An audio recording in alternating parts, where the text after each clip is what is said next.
همه ما و شما در طول زندگی با ظلم و مشکلات مختلفی از طرف دیگران روبرو میشه. خصوصا مردم افغانستان دو نوع واکنش دارن.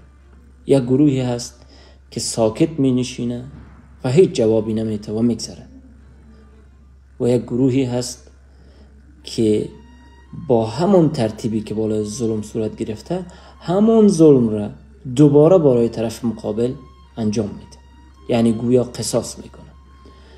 اما آیا واقعا در سیرت نبی و در اندیشه اسلامی کاری که ما باید بکنیم همین دو هست یا یک راه سومی هم وجود داره؟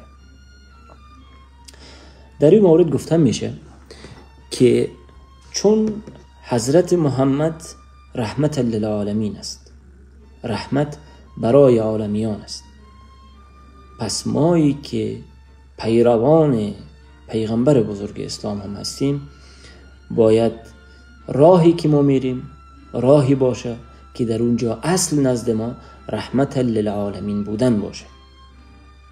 یعنی حتی اگر کسی با ما بدی میکنه ما باید اینقدر با او خوبی بکنیم، اینقدر رحمت محور عمل بکنیم که او از اشتباه کرده خود پشیمان شود. در این مورد یک شعر زیبایی هم مولانا داره که چنین میگه: چاره دفع بلا نبود ستم، چاره احسان باشد و عفو و کرم. یعنی جواب بدی بدی نیست، جواب بدی احسان است.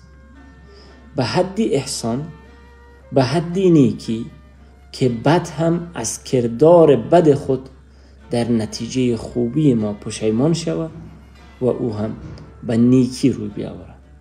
برداشت ما ای هست که سنت پیغمبری یعنی این.